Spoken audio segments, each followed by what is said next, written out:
when I hire you as a DJ, Yeah. you might not be the same guy as the other guy that's 50 quid cheaper. He might actually be rubbish. You might be brilliant.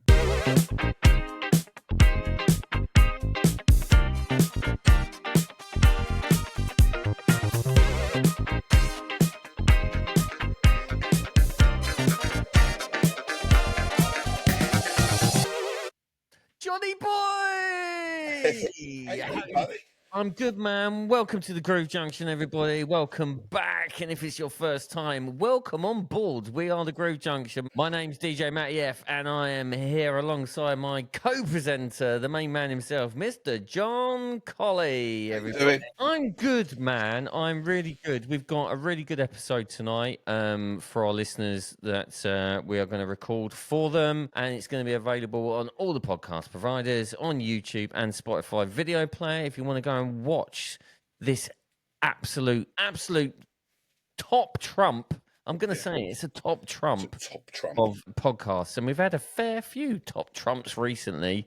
Yeah. The guests just keep on coming in. But before we get into our guests for tonight, I'm just going to break down the rundown, which is sponsored by the Pro Mobile magazine. The Groove Junction rundown is sponsored by Pro Mobile magazine. The magazine that's got it all. It's a game changer. They don't just do surface-level reviews, they dive deep with real practical insights. And the interviews? They feature some heavy hitters sharing seriously valuable advice.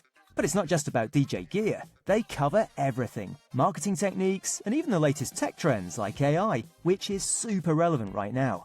Honestly, if you're serious about your DJ career, you need to check them out. And here's the best part, we've got an exclusive deal just for the Groove Junction listeners. You can subscribe right now by searching Pro Mobile Magazine and hitting the subscribe button. Just use our special code, GroovePMSUB, for a 25% discount on your first year's subscription, which is 6 magazines delivered to your door. That's Pro Mobile Magazine. Don't miss out. Thank you, Pro Mobile Magazine, for sponsoring the rundown. So, rundown-wise, John, what have you been doing? Well, I've been proper busy, man. So 2 school discos, 2 discos at each school, so that's 4. Because 2 and 2 is 4, Matty. Basic maths. You did go to school, literally. I did go to school. Right, okay. Good job. Yeah, and then I did a children's party on the Saturday, and then Saturday night I did a 30th birthday, and then on Sunday I did a baby shower.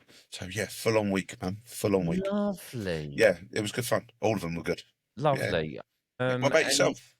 Myself, where was I? I had nothing. No. The reason being, I was in Turkey on holiday. Lovely. With the family, and if anyone follows me on social media, which is at DJ Matty F, you would have realised that during the entire week that I was in Turkey, I had 1 day of sun, and the rest was a monsoon of rain, showers. We had even a bit of sleet. Sleet? Well, it was more hailstones on the last day. Biblical weather, thunder, lightning, you name it, we had it. Yes. Well, I'm sorry to hear that the weather wasn't very good, but I'm sure you had some quality family time. Well, there was a lot of reflection. There was a lot of reflection. What can you do when you're stuck in a hotel room? Such a get-out word, isn't it? Reflection. Yeah, love that. I had some reflection on life, but that's just another story. We ain't got time for that tonight, mate. No, listen, that's a whole other episode to worry about. But DJing-wise, got a fair bit coming up, which we'll talk about in the next part. But that is the rundown, because there's not much has happened. But that is sponsored by Pro Mobile. Thank you, Pro Mobile Magazine, for sponsoring the rundown. Look, we're running out of time, and I'm rapidly getting through this. The reason being is we've got a really good guest who's waiting in the wings to come on tonight's show. He's on the wings. Well, I don't know which side. He's going to be in the middle. Going to be in the middle of us. Whichever, yeah. Yes, we've got a great guest on, and I'm visualizing he's in the middle. But for our people that don't watch the podcast and that are listening to us for the first time, you can watch it on YouTube or Spotify video player, and you'll be able to see the delights of myself and John Colley. I'm the one on the left of your screen, and John is the one on the right. There you go. I'm the one talking, obviously. Yeah. I'm the young one. Yes. I'm the young one on the firm. John's the young one on the firm. Just saying. Yeah. Let's not go down that road again. Let's get our guest on, John. So I will I'm see looking you. forward to this. John, I will see you. Sorry, after the break.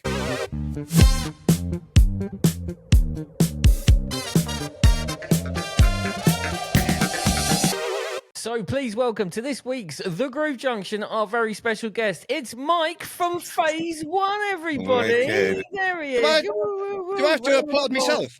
Yeah, man, do hold on it. a minute. I'm sure I've got a special effect for that somewhere. God, where has it gone? I've Oh, lost look. it. See, look, there it is.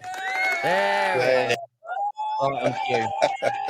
Yes. I've arrived. I feel like I've made it already. Yeah. How you doing, Mike? Tip top. Yeah, really good. Thanks for having us on, guys. It's really Good to good, hear. actually. It's really, really good.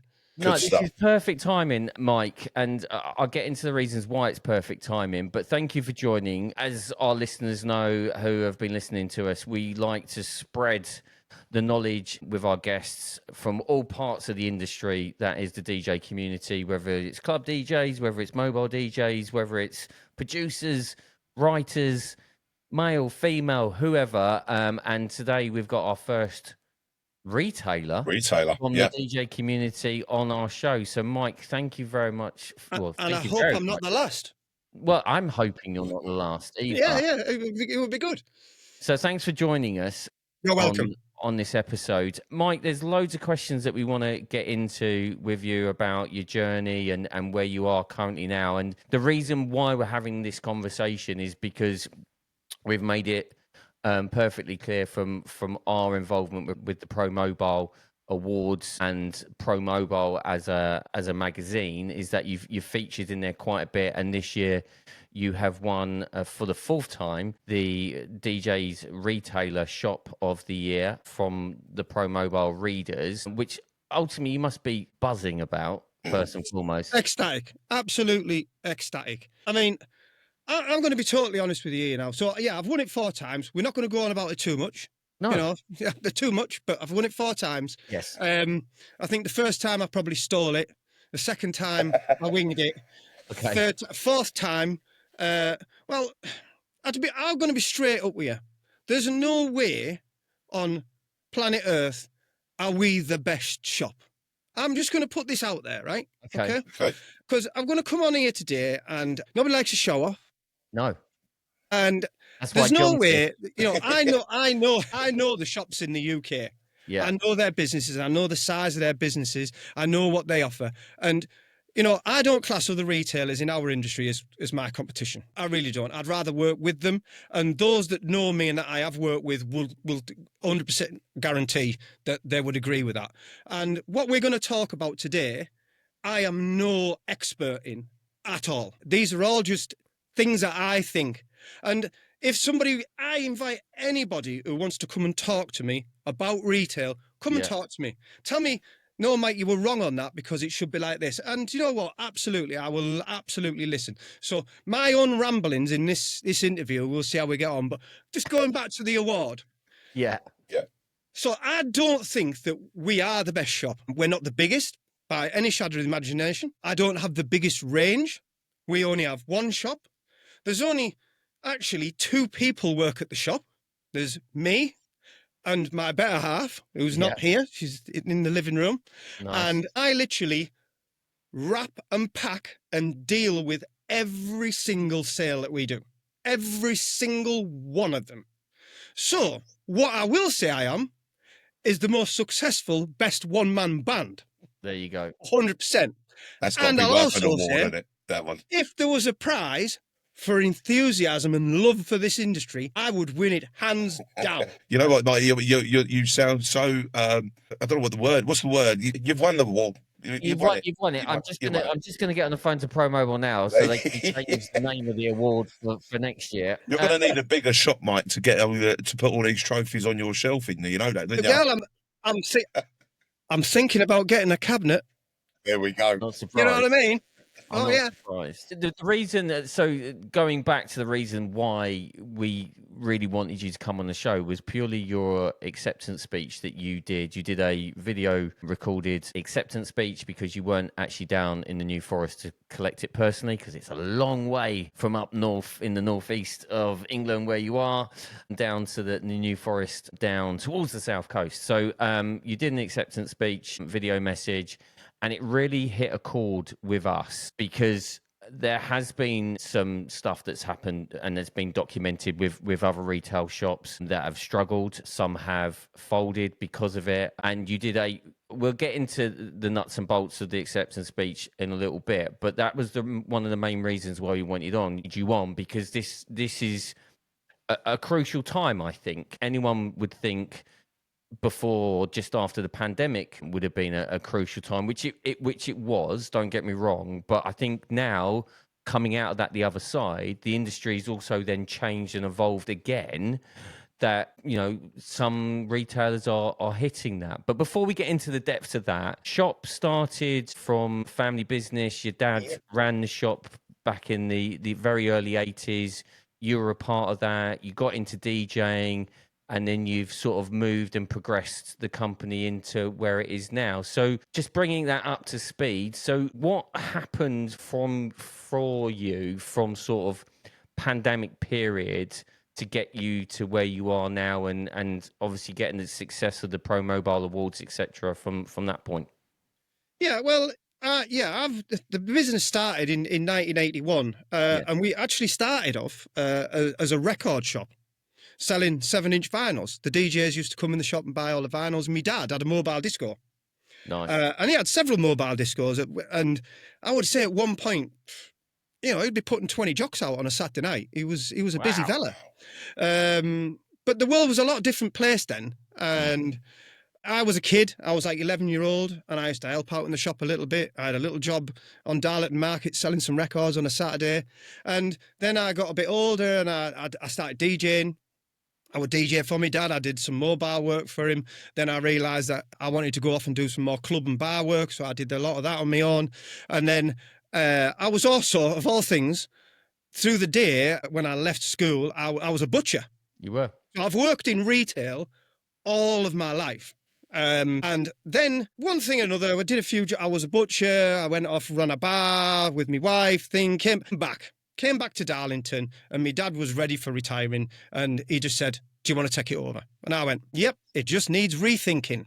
Yeah. And the internet started, and I jumped on the internet, and that was my first break into getting to where we were. And we are a very small shop, and I didn't have a huge amount of money for advertising campaigns and things like that, but I just thought video was the way, and that's how we've ended up with Mike at Phase One on YouTube, and that has always been my hook in to the job. So we progressed, we went online, we got better, we moved premises, the shop went really, really well. I've been running it now for like 22 years and a bit, I think. And we've always been great supporters of the Pro Mobile magazine. I've been featured in there on the front cover for riding a bicycle all the way to Paris. That's a really old edition. Yeah. The Pro Mobile magazine has actually been They're all really online. good. They're all online. You can go and find them online. They're There's all a there. picture. I've always wanted to get into a magazine for DJing, but I got into a DJ magazine for riding a bike. It was for all the wrong reasons. Can't make that up, mate. We've supported that magazine for a long time, and we've always really got on board with the awards thing. We've always joined in. We think it's great that there's something in the industry to celebrate the industry as well. Oh yeah, we've won it 4 times, and I think it's basically, I'm just really good at going out there and campaigning. Maybe I should campaign to be Prime Minister.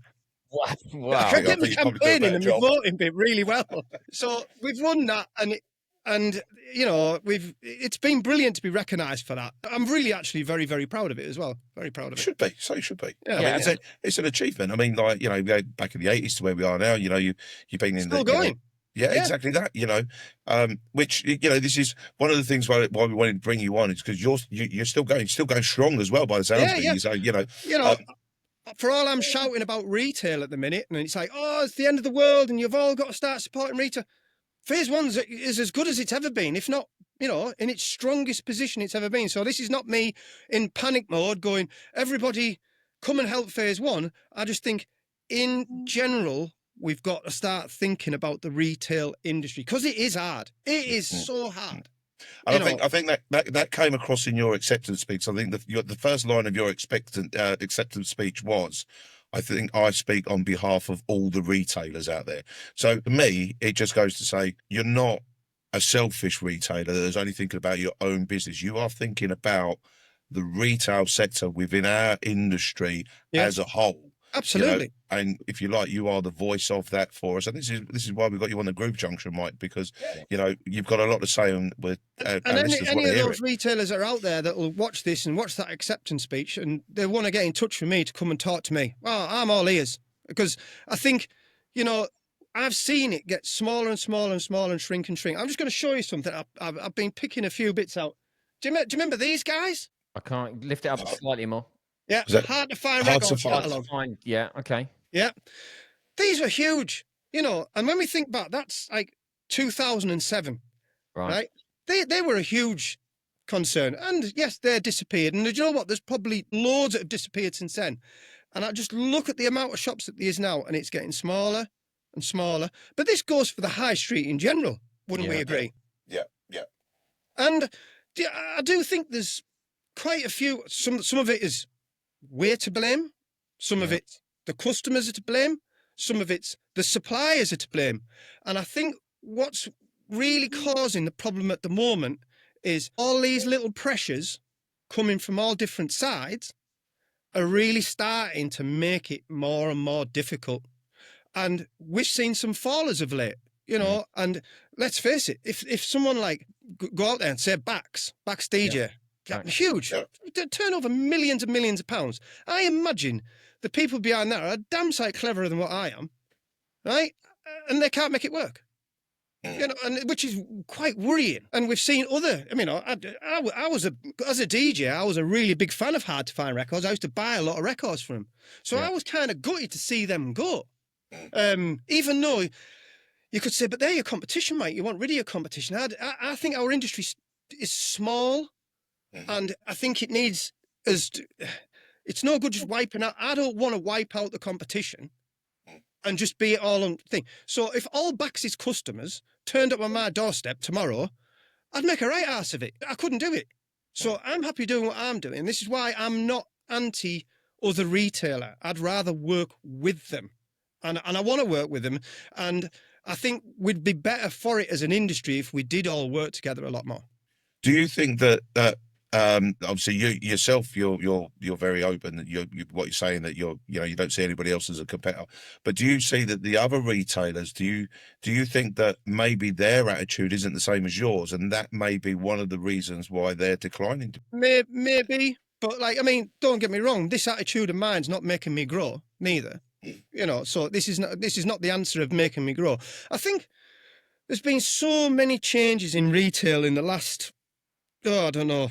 Let's say 30 years. 50, yeah, it's got to be right. The internet's been an amazing revelation, right? The fact that you can go on and buy phase one, we wouldn't be having this conversation now if it wasn't for the internet, right? And I don't mean the technology we're actually speaking. It's like you would have never have heard of phase one. We'd have been stuck up in Darlington. We probably wouldn't even exist now. We'd have gone. The only reason that phase one's kept on going is that I jumped on the internet. We didn't have the internet when I got in, and I jumped onto it, and I was like, this is a window to the world, or the UK's, because I don't want to sell to the world. I just want to sell to the UK. I have enough headache in the UK. Okay, I'm just going to point out to our American listeners. Sorry. Yeah. Apologize. But I really don't want to sell anything outside the UK. Trust me, I don't want to do it. Okay, thanks for listening to all of our foreign listeners. All the other 25 countries that we've got that tune in. Sorry about that. Sorry. It's not that I don't. No, right. You know what I mean. Yeah. I know what you mean. No, we know where you go. It's like, that internet thing. But then, of course, what happens is everybody can see everybody's pricing.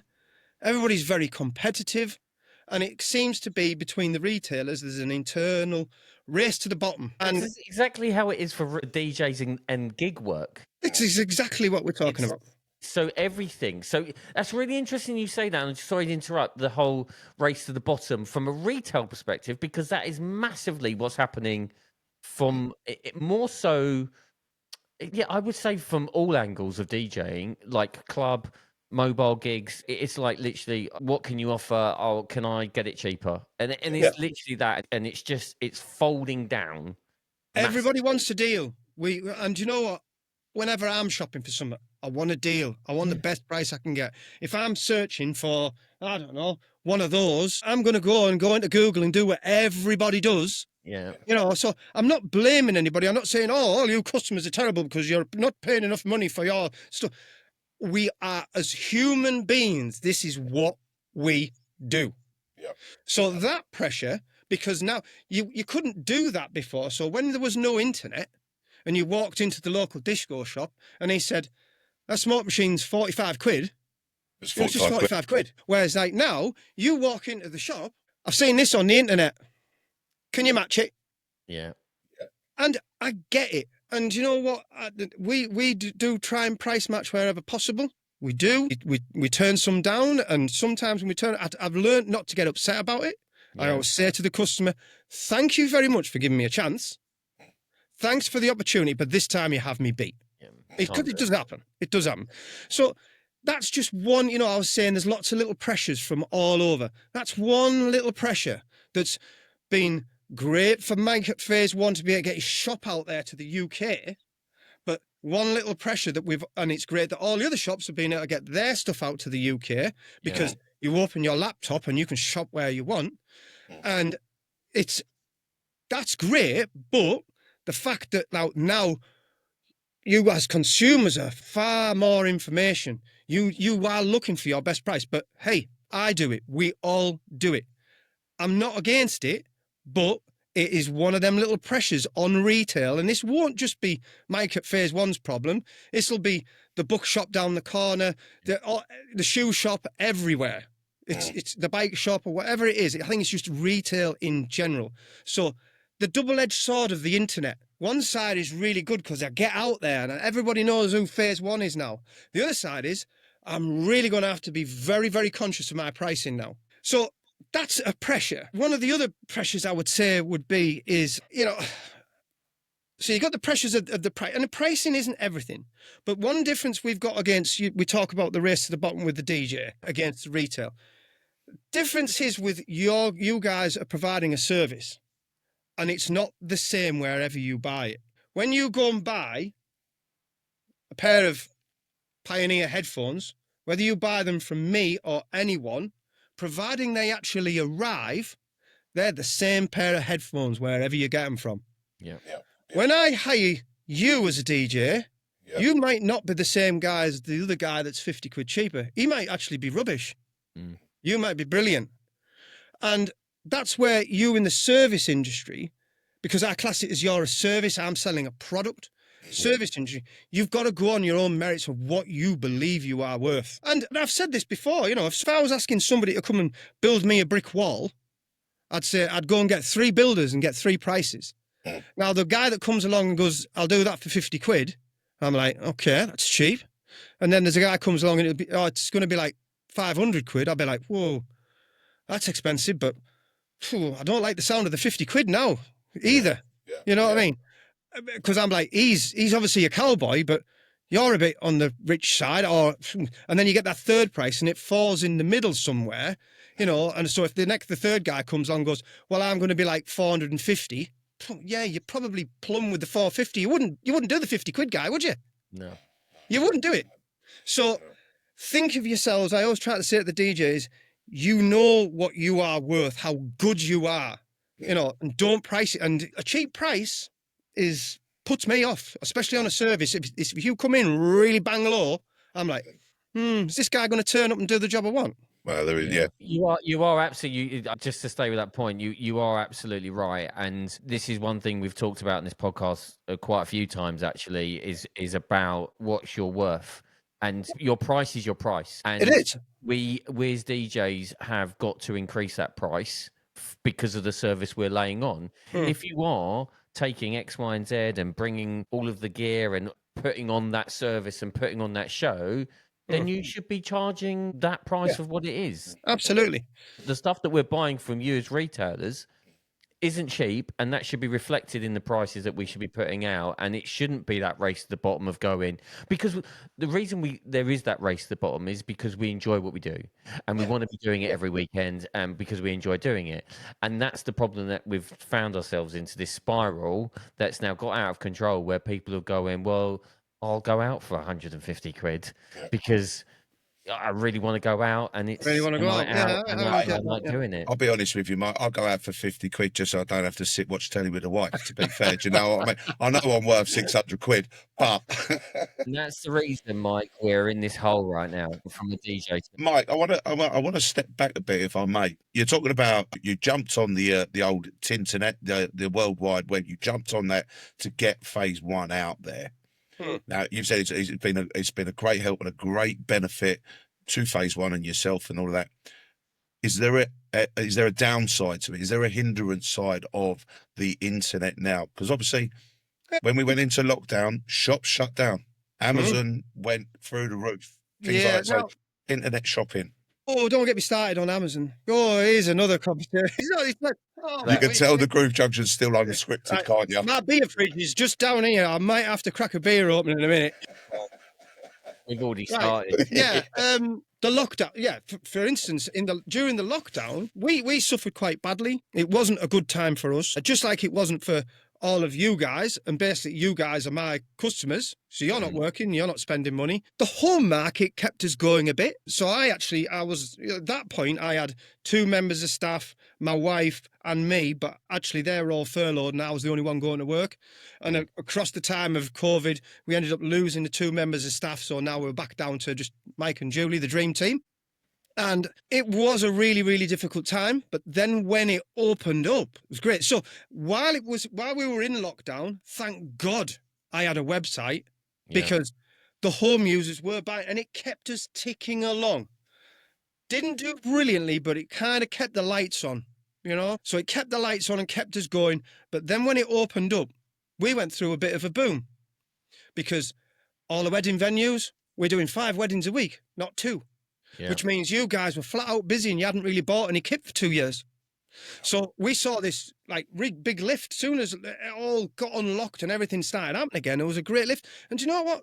A really good, I would say 18 months to 2 years. And we had everything in place. We were ready with the internet, and everything was good after that COVID bit.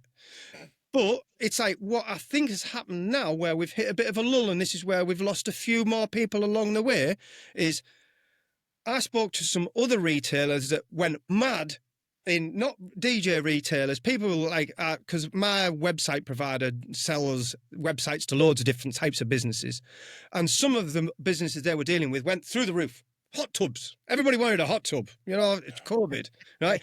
And then they geared themselves up for thinking they were going to be doing this kind of business all this time. And then when COVID and everybody went back to work, whereas we went like that. And then it's petered off again. And I think what's also happened, which making it quite difficult at the minute, I think it is a bit of a hard time for everybody in general, is we had that peak and that was all that exciting. We're all out doing 4 and 5 gigs a week. We've bought some new kit.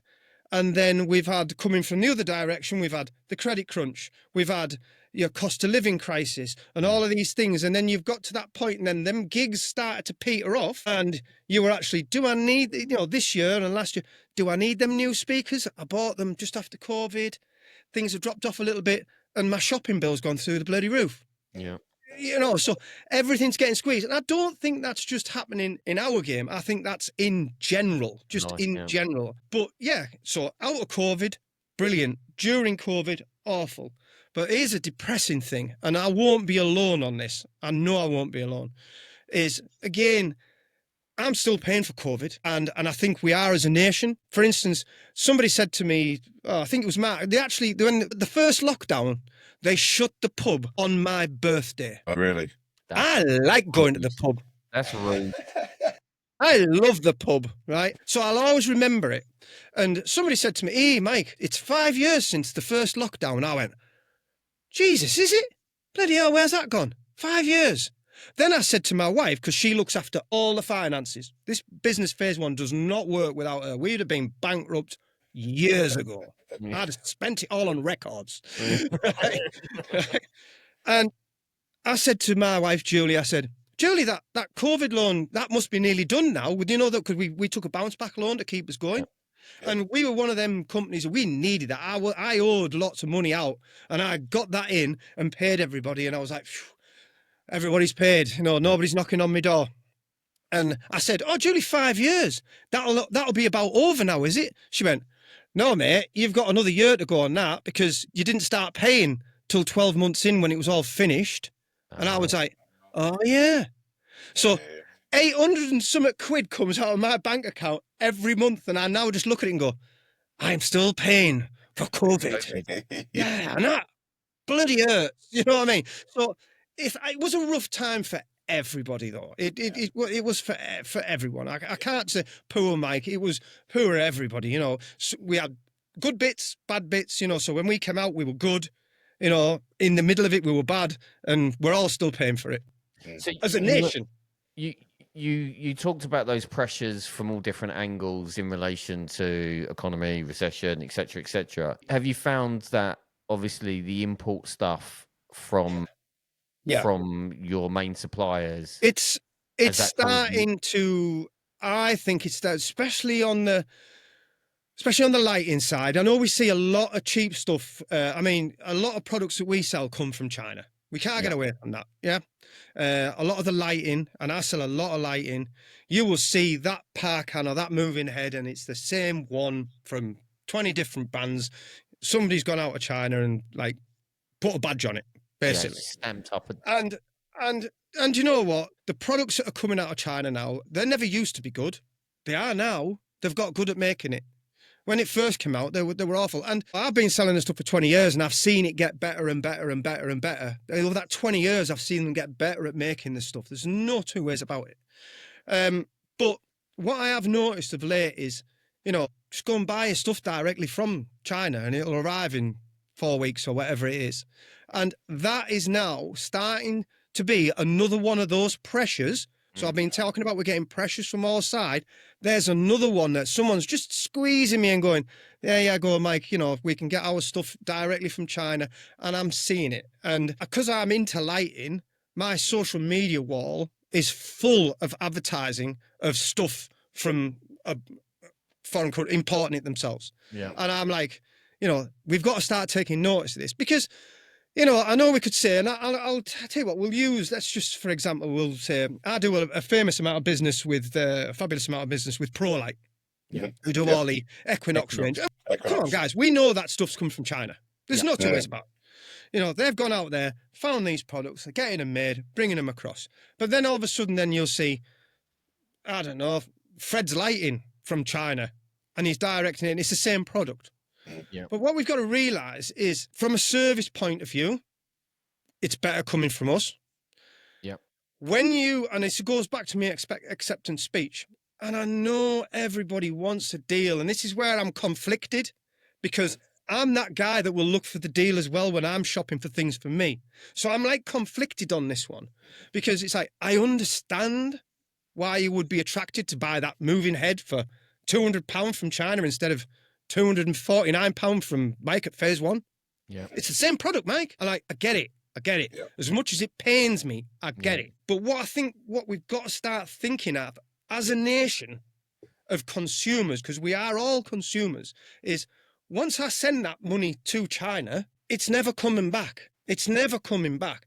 When you go and spend, and I did this in my acceptance speech, and if anybody watching this podcast wants to go back and have a look at it, we did like an experiment, and the more and more you think about it, when you give Mike 250 quid and I pay ProLight their money, so their staff's getting paid and they're going out and spending money, and then I pay me taxes, and I don't know what we get for that, fill a few potholes I would like, but never mind. And then I get a little bit left, and then I'll go down to that pub that I like going to, and I'll spend that money there. And then that landlord, he's getting his money because he's had his pint, and it sloshes around in the system. And I do truly believe that in a way, that is how an economy should be. Instead of us just chipping all this money out, it's like, it's the quick save, but the long-term loss. And I fear, as much as, you know, I've got to be straight up with you now. I'm 54, right? And we've had this family business since 1981. Yeah. And I've got a son. He's not going to come into this game. He's not interested. Doesn't want to do it. He's watched how hard we've worked for the return we've had. I'm quite happy with my lot. I haven't got a brand new Lambo on the drive, but I'm happy with my lot, right? But he's seen how much I've sacrificed and how much I've put in. And I'm not mourning because I am quite happy with my lot. But my son looks and goes, nah, I don't want any of that. And goes off and gets a degree and he's doing his thing that he wants to do. And to be honest with you, I'm pleased. I'm really pleased he doesn't want to get in. And I just think that's really quite sad at a business where it's kind of going to end with me. So I'm thinking now, like in the next 5 to 10 years, is it just going to come to an end? Which just seems a real shame. Now, if I was doing amazingly well and I did have that Lambo on the drive and I was living at the west end of town and, doing really good, somebody would want to come along and go, you've got a really smart business there, Mike. I'd like to take that off you. Yeah. But I think it'll just dissipate. Or my son might go, Dad, I want to come into the family business because I want a bit of that, mate. And I think it's just all these things because the world is getting smaller. And if everybody starts getting their stuff directly from China, it's just going to, again, another pressure coming in on the retailer. I think I think it's that element of continuing it has massively changed from a society point of view. I don't think from a retail perspective, and I'm going to go back to what you said about butchers. I come from a family of butchers. We had butcher shops from 1920, late 1920s. I love the meat industry. Yeah, My wife... We had 3 butcher shops, our family, and come the mid-90s, it was over. It was over. Done. So, all 3 shops. Completely different industry, but a very similar story. Exactly. Yeah. And my wife would tell you, that's when I was happy when I was a butcher. She said, I married the butcher boy and he was a happy chap. He wasn't stressed. He just sold meat to ladies. It was great. Absolutely. So, Mike, I mean, I'm guilty. I've bought direct from China. I've got some uplighters that I bought direct from China. Everything else of my DJ setup has come from a UK retailer. And for me, the reason one of the reasons I live 10 minutes from a DJ shop, to be fair, Nice. And a very good one, I hear. A DJ Superstore. Let's give him a little plug. Darren and Steve. We give him a little. All plug. right, I know Steve. He's a lovely bloke. So most of the stuff I've bought is UK. I mean, there's a couple of little bits I bought that. How do you think that we could keep our money in our country, get people to buy UK, and support our UK retail outlets for the industry that we're in? Because I mean, it's so tempting to go to China and go, I can save 50 quid, but then you save 50 quid, but then you got to spend £62 on taxes bringing them in now. But I mean, how do we get the message across to the people in our industry? This is why I'm wanting to start these conversations, because I'm not going to lie, I don't have the answer. I'm not saying that, you're so wrong for buying them uplighters. I mean, I dare say, them uplighters you bought, was that a bad experience? No, to be fair, no, they weren't. I'm not going to lie. But the thing is with me, where I buy UK, I know that I'm going to get in like 1 or 2 days' time. Very rarely do I have to wait. When I bought these uplighters, I had to wait 6 weeks for them. And they didn't even come in one package. They came in 2 separate packages. Yeah. So, although I've not had any problems with the Chinese stuff, everything else I've got is UK based. Again, I'm quite lucky because if I've got a problem, I'll go down and see Steve at DJ Sips. He sorts me out, right? No problem. Yeah. But I'm very fortunate. There's not all DJs that have got that local DJ show, because there aren't many of them really. No, and where you can just go. There used to be, but again, this is where it's shrunk. It's just my thing of like where I'm at. My thoughts are at with it now. I don't have the answer, and this is why I want to start the conversations, because I think we all need to start talking about it, or we are going to end up with no shops. All the little shops will have gone, and you will be forced to buy from either one big giant.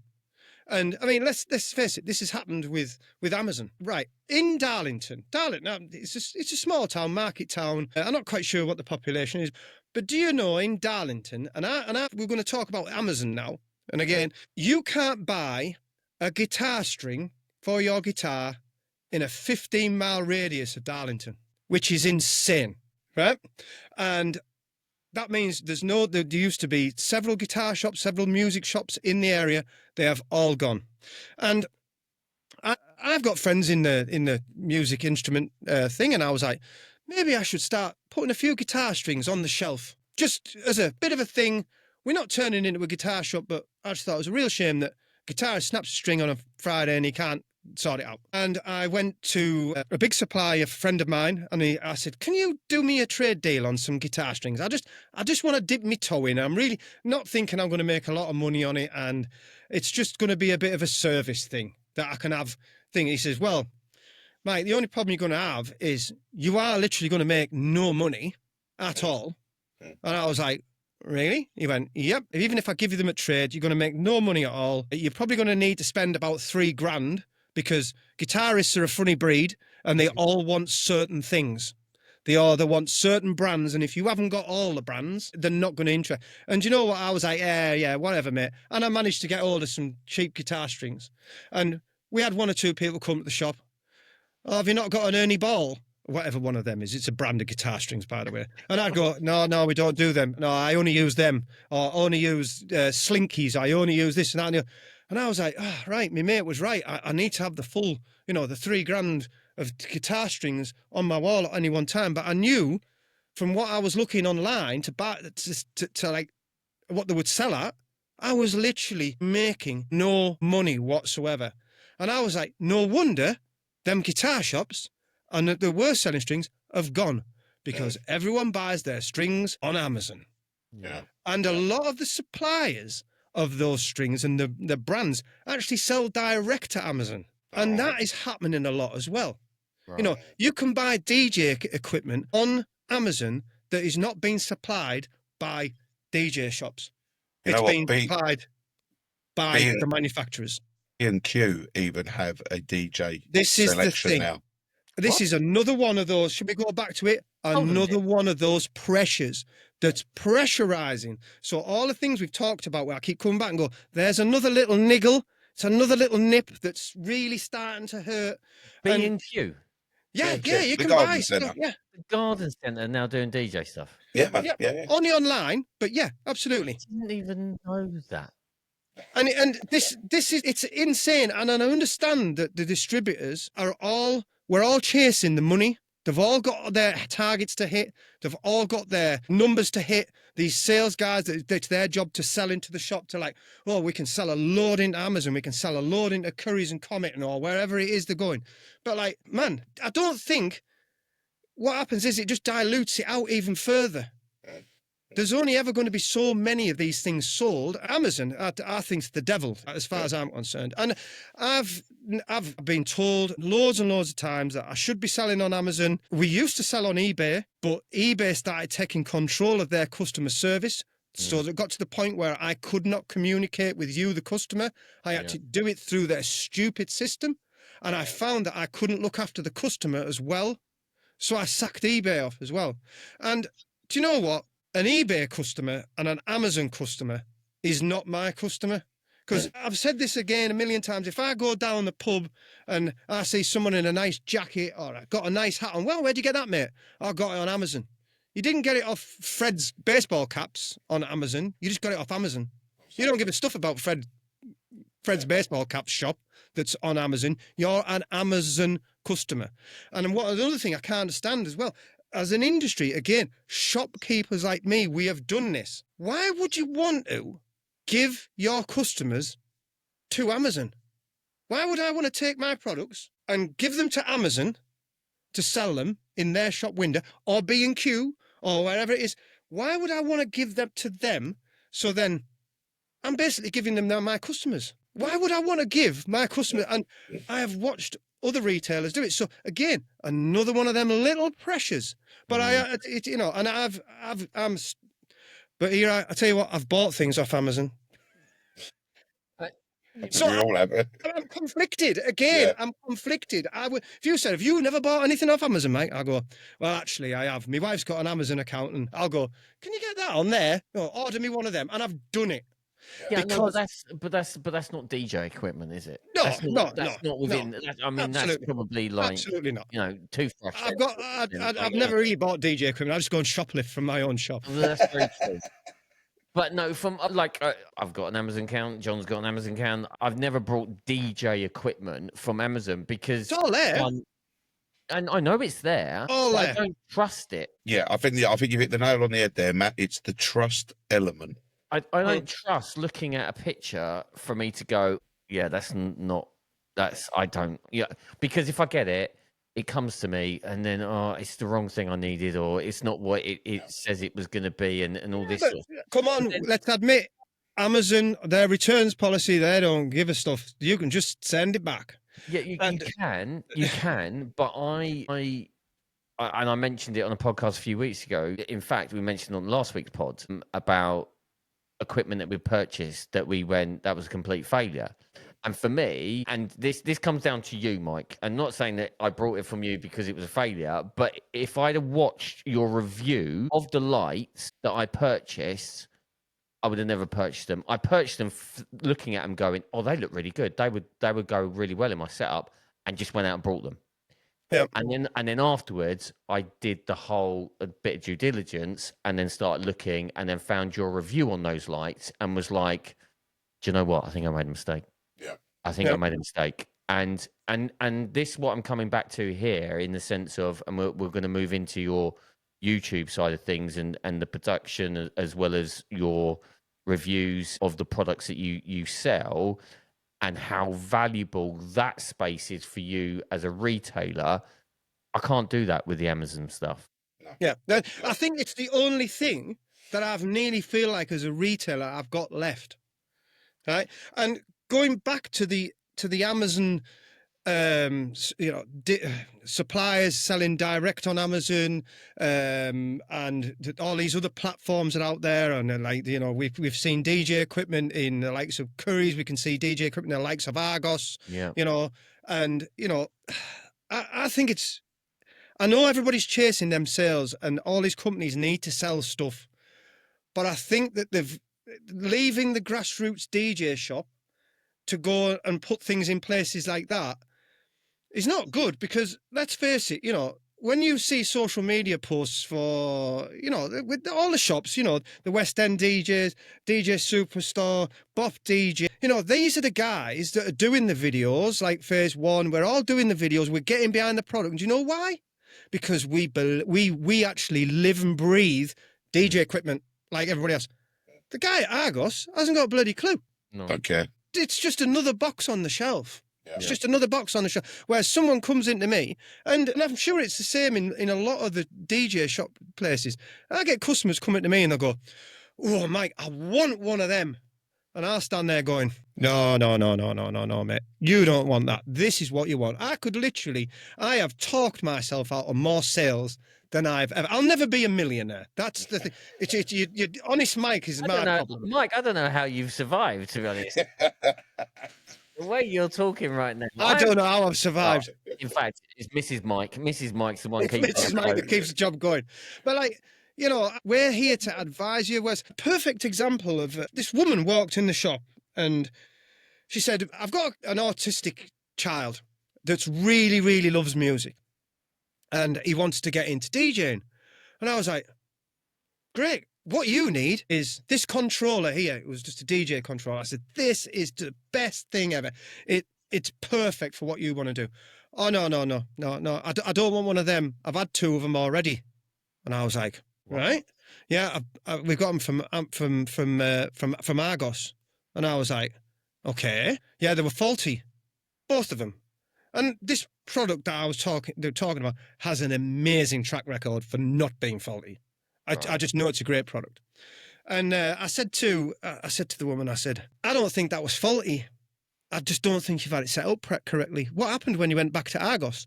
They went, oh, the first time I went back, they just give me a new one, that's great. It's a great service. You can't complain. And they still couldn't get it to work. So they took it back again saying it was faulty. By the way, the only thing they had wrong was one little switch on the back. It was just one. I knew exactly what they were doing wrong. There's one little switch on the back of this controller. And she said, when I took it back the second time, they just went, sorry, madam, just have your money back. Again, great. That's great service. It's great service. And I said, okay, then, this is what we're going to do. I want you to bring your computer in, and I'm going to set my demo unit up with your computer to prove that this works. And then we'll sell you one. And she took away the third time, but she had to take it from our shop. She couldn't take it from Argos. That's the absolute truth. 100%. She went away and she was like, if they'd have only told me this in Argos. I says, I'm telling you now, in the Argos warehouse, there's 2 fully functioning, nothing wrong with them controllers. Which you're going to find the bin because they've been rejected by the customer. It's the world. It's get a bit. Again, that's just another little pressure that's on the retail DJ shop. Yeah. That, we're losing sales to that, because one of the things is, especially at the entry level stuff, which, we used to sell lots of entry level stuff, and I really miss selling it. It really hurts. We don't sell as much entry level stuff as we used to. And Why I believe, why do you think that is? I think it's because when little Billy says, Mum, I want to be a DJ at Christmas, and I want one of these, I want this controller, she goes onto the internet and she's never heard of West End DJ or DJ Superstar or Phase One or Bop DJ. She's like, who are these? And then she sees Argos and she understands. Yeah.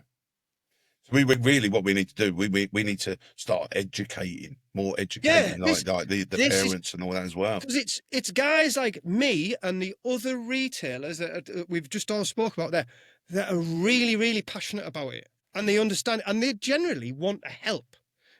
We don't. Nothing gives me more pleasure is when I know someone's taken something out the door. I know it's the right product. It's bang on. It's going to work. And the only time I want to see that customer come back is when he's coming back to buy accessories to go with that great product he took in the first place. Yeah. And then he's happy and everyone's happy. Do you also think, Mike, that the drop off in the entry level stuff?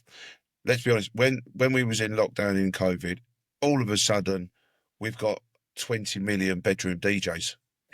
Do you know what I mean? I was one of them.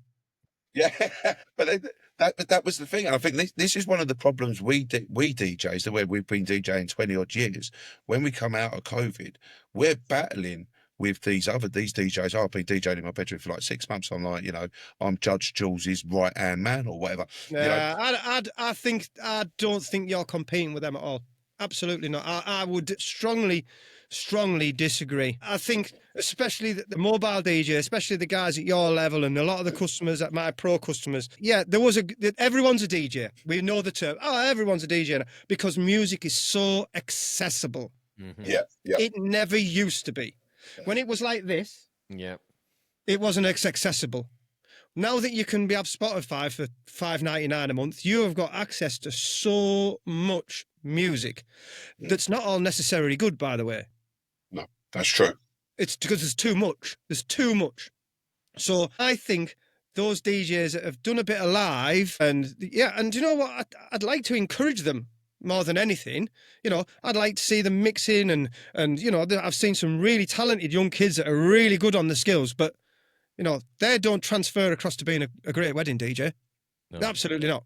Absolutely not. And I do think that the mixing DJ and the wedding DJ / the traditional mobile DJ, because again, I'm quite lucky. I have grown up with mobile DJs because that was what we did. And then I've also been a club / bar DJ.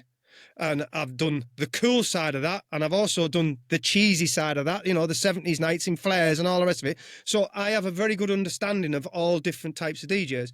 And I look at some DJs that come to the shop and go, he's a brilliant DJ, but oh my God, I wouldn't want him for my wedding. Yeah. But I'll go and listen to it. So I don't think you got any worry of like everyone's a DJ. Yes, you probably get it at gigs where they'll come over and go, Can I have a go, mate? I'm a DJ. That would drive me insane, Yeah. And I think there's different DJs for different jobs. I think mixing live in a studio on Facebook or TikTok or whatever it is a very different place to being in a room with people from 15-year-old to 75-year-old. That's and do you know what? I've always had a different great kettle of fish, isn't it? admiration for that skill of being it, and I've done it. But if you asked me to go and do it today, I'd probably have a meltdown and go, no, I can't. It's been that long since I've done a gig like that. A lot of my good friends that I hang around with are mobile DJs, and I'd probably have to go and hang around with them and roadie with them for a bit to remember what it is that I used to do because it was so long back. But I mean, I'd enjoyed all aspects of DJing. So I've been quite lucky. I've touched into a lot of the, club, bar, cheesy bar, wedding discos, Christmas discos thing. I have like dipped my toe. I've been good at none of them, but dip my toe in all of them. Jack of all trades and a master of none. Exactly. I could have finished that, and that's Mike from Phase One. That would have rhymed off nicely, wouldn't it? Jack of all trades, a master of none, and that's Mike from Phase One. There we go. I'll make sure I do that in the edit then. So, what's the future for Phase One and Mike? I think I'm quite lucky at Phase One. I think as long as I keep grafting, and I'm a grafter, we'll just carry on until I just decide that I don't want to carry on. I just feel that I've got a really good, loyal customer base, which I'm very, very grateful for and very, very lucky to have. Has that grown year on year for you? I would say yes, it has. Last year wasn't our finest year. When we just ended in April, it was a little bit down, but I know why. I know exactly why it is. I can see why it is. The 2 years beforehand had been record-breaking years. For sure. And good stuff. The pandemic. So I could see it coming. I was like, even when I started this last year that finished in end of March, just gone, I knew when I went into that year, I was like, there's no way we are going to maintain this level this year, knowing the economic climate that we are stepping into as a country. It's just not going to happen. And I'll be honest, I'll be surprised if there's any other retailers out there that they're having it away in just shops in general. I just don't. I think everybody's finding it hard because everybody's skint. Everyone's feeling not everyone's skint, but everyone's feeling the pressure. Everyone's feeling the pressure, and all of these purchases that we were making are now more considered purchases. Do I need them? People are thinking a bit because every penny counts. And I just think that's maybe a little bit of the state of the nation, which unfortunately not even us three can fix. So what is the future? I think we'll just carry on going as we are. I'll be quite happy because again, like I say, I'm lucky to have a good, strong customer base. We are very proactive, be it's only me and the wife. I'm constantly on social media. You can't turn around in this industry without bumping into my annoying face. And it's one of them. If you want to be a DJ, you're going to get to know Mike. It's just one of them things. It's unavoidable. Like him or hate him, you are going to watch one of his videos one day. I'll tell you, Mike, I've watched so many of your videos, especially when I'm like looking for lighting, especially when you go in your little lighting room and you set it all up. I have, there's definitely the videos that have kept us going. There's no two ways about that. I started my YouTube journey in 2000 and I think when YouTube came out, was it 2007 or 2009? Yeah. I was knocking on the door at YouTube. Let me in. I want to do videos. When I got my first website, YouTube didn't exist. And I said to the web designer, I tell you what I want, mate. I want to be able to put videos on my website. No, and this web designer looked at me and he went, can't be done, mate. Impossible. The website, he said, you will have to have a whole different server. I was like, what's one of them? What's one of them? He's like, you'll need a whole different server just to keep the videos on. And then we could maybe link the two servers together so the website's not too slow. I went, make it happen. Right. So we did. And we did these videos and there's some of them still kicking about somewhere. And we kept them on our own server. And I basically was just going into a room and pointing a camera, like a little one with a cassette in it. You know, the ones with the cassette. Yeah, a little cassette thing. And I was pointing at like some scanners in the lighting showroom. And it was a different light shop then. It was a tiny little place. And I was like, and then I watched one of them back. And I thought, look at, done the video, look at that. And let's watch the video back. And I was like, excuse me, forgive me. I thought, that's It's just rubbish. It's just rubbish. And what I realised was that I'd just pointed a camera in a dark room and there was just a light flying all over the place. You couldn't see what it is, what it's doing. And I thought, what we've got to do is I've got to get in front of this camera and I've got to show the people what it is. I need to get hold of this thing and go, this is what it is, this is what it does, and then put it on, and then it might make more sense. And I'd DJed, I'd stood in front of people before. As you can see, I'm not a shy kid, you know. I was like, let's give this a go. So we set this camera up in the shop. And this is the God honest truth. And this was a real eye opener for me. Just can't believe where this is going, right? We had a set of step ladders in the shop, 3 steps that you come so you could get to the top shelf of anything. Yep. And it doubled up as a sack barra. Okay. All right. Brilliant piece of kit. And I could actually, for some reason, I could buy these at trade. I don't know why. There was one of my suppliers selling them and we used it in the shop as a sack barra and as a ladder. So I thought, first video we'll do, we'll just have a bit of a camera, daft idea. I'll like get up the ladder and say, you know, you can go up it, and you can go down it, and you can collect it. You can stand in the middle step if you want. And we just completely took the mick. Made a stupid video. It was probably like what a TikTok video would be today. It was just stupid. Anyhow, the young lad that we had, like a trainee working for us, thought it would be hilarious for him to put it on the website and not tell me. Good lad. We started selling ladders. I kid you not. He listed the ladder on the website, linked the video, and the next thing I was seeing was orders for ladders. And the only reason I knew the video was there is because I started seeing these ladders selling. And I'm like, why are we selling ladders? And the light bulb went on. And I was like, we need to do this with lighting and all DJ equipment. And then YouTube came along and it was free. It was like free. So I ran to me website designers. You need to turn that server off. It's costing us a fortune. Get rid of it. Chuck it in the bin. We don't need it. YouTube's going to be the way forward. So we were there right from the beginning. And I've seen new YouTubers come along. And I used to do everything from a turntable to a mixer to a light. And what I've noticed, you've got great guys out there like Mojax. You'll know Mojax. Yeah, no, friend of mine up in Newcastle. He lives up in Geordieland. Great friend of mine, great DJ. And he does brilliant reviews of the technical side of things. And I was like, do you know what? This guy's so slick at this. Yeah. I need to let him do that. Yeah. And I'm going to like link my stuff to him and send him that way. And I just need to stick at doing lighting. So I just focused down into what I thought I was good at doing and had the facilities to do.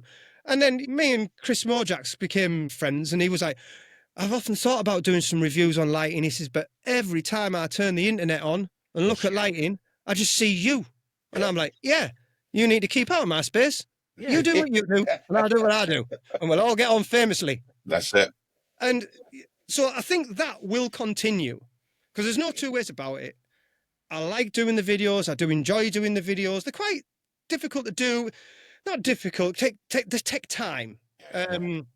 You know, especially when I'm trying to run the shop, I'm trying to like wrap the parcels, answer the phone, and it's like, and then you're trying to do a video at the same time when the shop is open. It might be 20 takes because the phone will ring halfway through.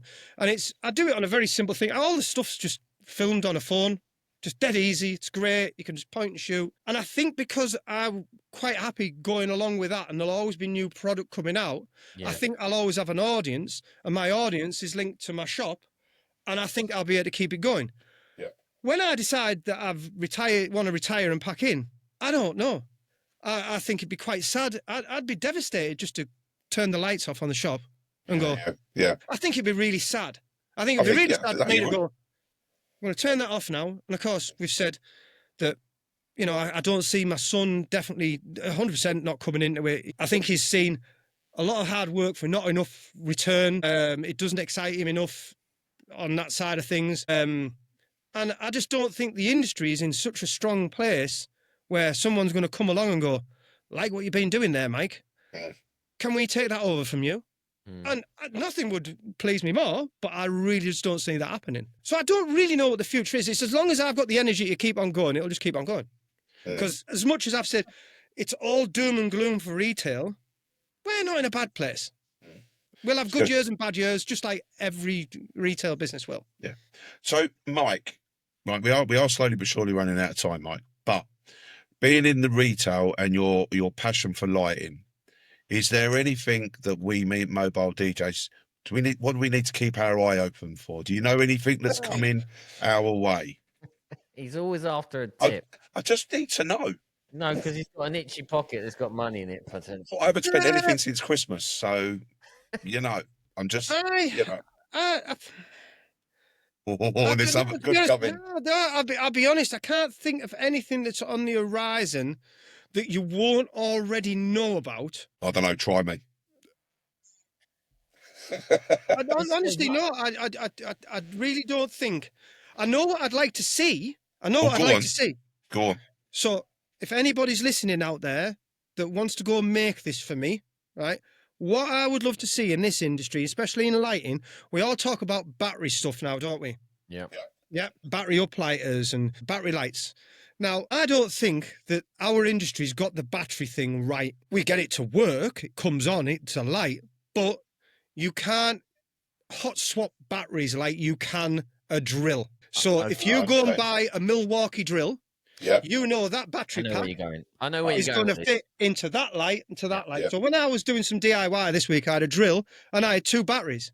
And I was going around doing jobs, swapping them from one tool to the other. I would like to see a bit more of a unification of the battery within DJ equipment. That we can hot swap stuff in and out from one job to the next.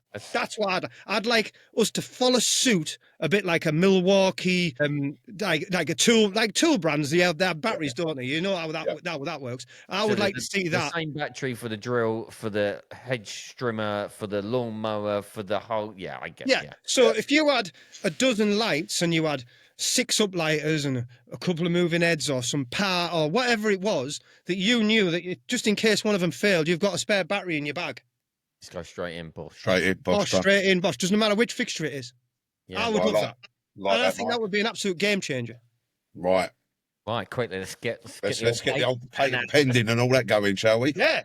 What do we call it? We have to think of a snappy name. Mike's spare battery. There's a lot of people out there who'd be glad if I didn't have a spare battery. Just let him run out. Do you see more reductions at all from retailers, or do you think it's going to stay our own now?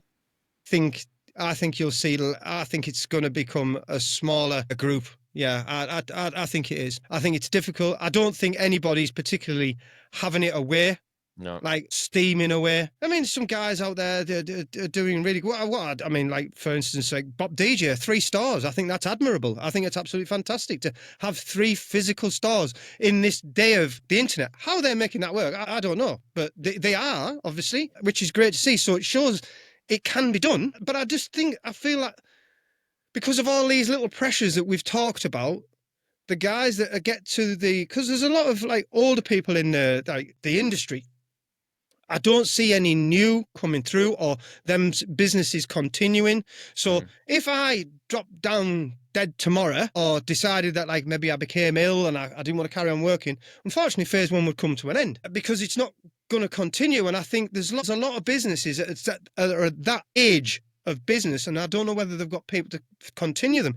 Plus, I just think the pressures, I think there'll be some more fallers. Luckily, we're in a position as phase 1, I think we're small and agile. I've always thought, I've got other friends that are in big businesses and they often say to me, like, Mike, you just carry on doing what you're doing because, when it starts going wrong, when you're big, it really starts to go wrong. Your headaches, ours are 10 times as big because it's very easy for us to change direction and put the brakes on. But when you've got a big lolloping animal that's like a Bax, once it starts to go wrong, it's like, how do you stop that momentum? How do you downsize it? We can't downsize phase 1 anymore. After I've gone, there's nobody. Julie will be wrapping parcels, which she says she's never going to do. Need you to do that. Yeah. One last question I'm going to ask you then, Mike. So for all of our DJ community that's listening, what is your message to them on behalf of the retail sector shops, the retail sector out there for the DJ community? What is your one bit of sort of sign off?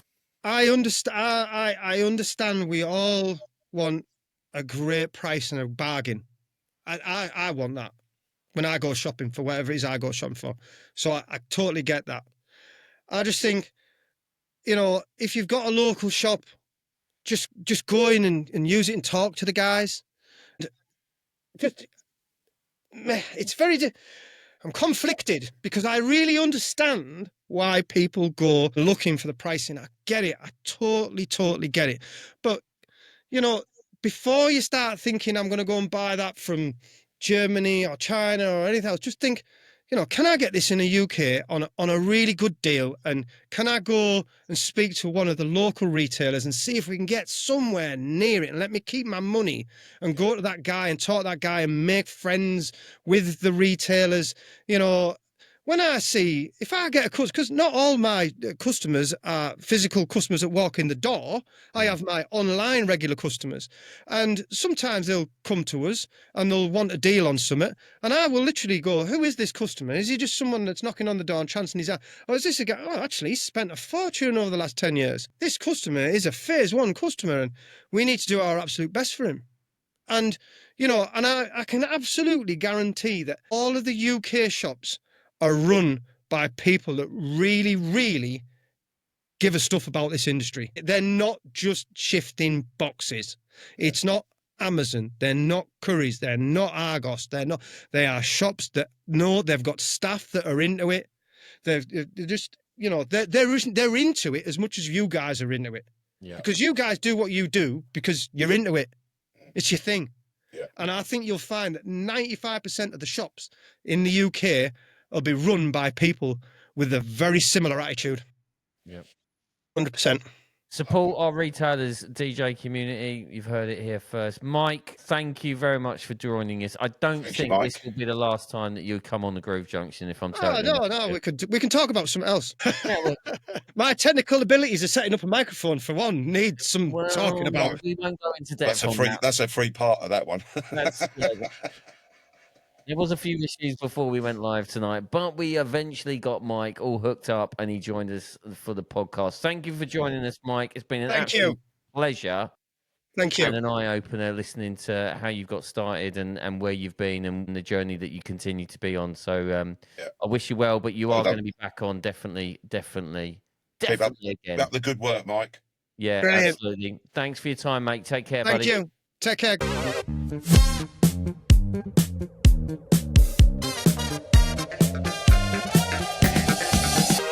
Wow. Wow. Took the words right out of my mouth. I say it every time. We get a guest on. Wow. I just love talking to different people from the community of the DJ land, the DJ world that we're in. And to have Mike, who's given up his time to come on and talk about the industry in which he works in, that's part of the DJ community, that is the retail shops. It was a real eye-opener. It was. And it's always nice to have, like, you know, someone like Mike who is, you know, he's a familiar face, he's a familiar voice to the people that, you know, within our industry. Yeah. And he's like one of the people, you know, you can trust what he's saying. He's like an uncle. Uncle Mike. Uncle Mike. Uncle Mike and Aunt Julie. Yes, there you go. The good old relatives of Uncle Mike and Aunt Julie up in Darlington, up in the northeast of England. They're obviously smashing it. You know, his success has come down to a lot of the reviews he does online and puts them on YouTube, which obviously we discussed. But I think one of the things, Matt, that he said you did touch on was like, none of us are getting any younger. Let's be honest, none of us are getting any younger. And he's saying, like, what's going to happen in 5-10 years' time? Is he going to retire? Is he going to turn the lights off? This, that, and the other. I think we know how much hard work we put into our shows and events and the back, like, behind the scenes stuff that we do. But now I've got a bit more of an idea of, like, how much more involved it is for the retailers. You know, it's not just a case of picking up the phone and saying, all right, I'll poke that in an envelope and I'll send it to you in a post. It's quite a lot involved for them as well. Yeah, totally. But I think the big point to take away from all of this is that they are championing us. Yeah, 100%. They are the backbone of what we do. Yeah. Whether that is sound systems, whether that is the controllers, the mixers, the lighting, all of that, Special effects, the everything. special Yeah. cables, whatever it may be, they are the backbone behind what we go out and do, and we need to support them.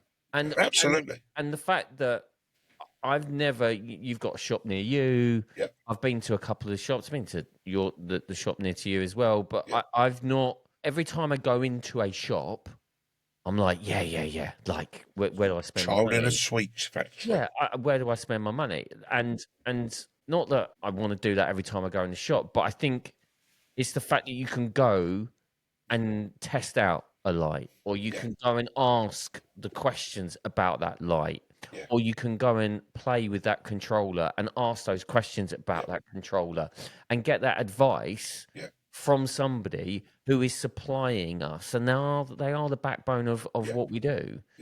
Yeah, I mean that's one of the joys for me. I mean, I'd say I'm very fortunate. I live right just down the road from one, so I can go in there, and there's nothing better. You get a different service from the shop than you do from Amazon. Yeah, Amazon, you just pop it in the basket, you pay for it, it's going to turn up the next whenever. And you said yourself, you've fallen victim to stuff before. I know this is not what I want. I've got to send it back. But at least if you can go to the shop and give it, and like Mike said, he's turned away stuff and said, no, this is not what you want. Yeah. This is what you want. And that's what I think we should be relying on. Yeah, and the thing is, we should be more open and honest about that. And that whole conversation about the race to the bottom, even within their sector of our community from a retail shop point of view, because everyone's trying to better each other in the sense of price matching and coming down and all that sort of stuff. It's exactly what we're doing as DJs. It is exactly. And the thing is as well, I think, if we are losing retail shops, not just in our industry, in loads of industries, in the retail sector. Once they're gone, they're gone. They're gone. And long live the DJ retail shops. Absolutely. Oh, let me put my fist up as well. I feel like part of it now. DJ shop. No, and they need you're to right, be though. there. No, you do. You're right. We need to be there. We do. I'd love to know, everyone, and we've not mentioned it at all during this recording. I'd love to know people's comments. We've had a lot of comments recently from the other shows that we've had, the other podcast episodes that we've had on. I'd love to hear people's views around this conversation and potentially further conversations, because like we said at the end of that interview, we're going to get Mike on again, no doubt, and it will be really interesting to hear what people's thoughts are on it. I did ask before we went on this interview, this episode, of any questions coming in. Maybe the fact that we've spoken about it in a bit more detail tonight, that may open the floodgates to some more questions. I hope so. I mean, because there are people out there that they don't know where to go to ask a question. No. And here we are, the Groove Junction. We can help you. We can help you with that. Absolutely. And like I said before, mate, there's no such thing as a silly question. No. There really isn't. So there may be a question like you want to ask Mike and say, like, Mike, whatever, we can pass it on. There's definitely no silly questions when it comes to John Colley, everyone. Definitely never any. Anyway, enough of that before I start ripping you even more than I normally do, John. What you got coming on this weekend, mate? Nothing. Nothing. I've taken the weekend off because it's the Easter break and the boys off. So I'm doing a bit of family time this week. That. So I've got nothing. Literally, I have got nothing on. Nice. Yeah. So I am doing maintenance at the moment. There you go.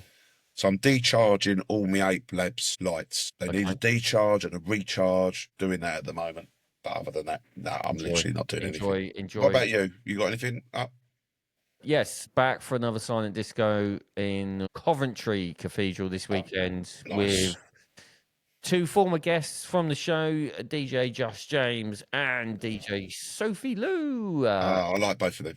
Yeah, we're doing a 90s night up in Coventry Cathedral again. It should be another. What channel are you on? I am doing Blue Channel this weekend. Love the I'm Blue doing Channel. The rock and indie this weekend. Yeah, on the good 90s. stuff. Good stuff. Well, I hope you have a good gig, mate. I hope you have a good gig. Thanks, mate. Appreciate it. It's been a little while being on holiday and everything else. So I've not touched the decks, so it feels great. What I didn't actually talk about the week before, we were in Peterborough Cathedral, and we had Jules Vick. Yes. Who is an absolute sensation on TikTok at the moment. Yeah, she is. Yeah. She did her first show with us at Peterborough Cathedral. She absolutely smashed it. I saw some videos in, and she looked like she was buzzing, man. Yeah, well, I was the cameraman for her. I supplied her with all of her product. But no, she was amazing. She was really, really good. She told me she absolutely loved it. So I'm taking that as golden. But she delivered. She was really, really good. She was really engaging with the crowd, and that's what we love for our DJs who do our silent discos. But yeah, she smashed it. So Good. big up Jules Vick. Yeah, well done, Jules. Well done.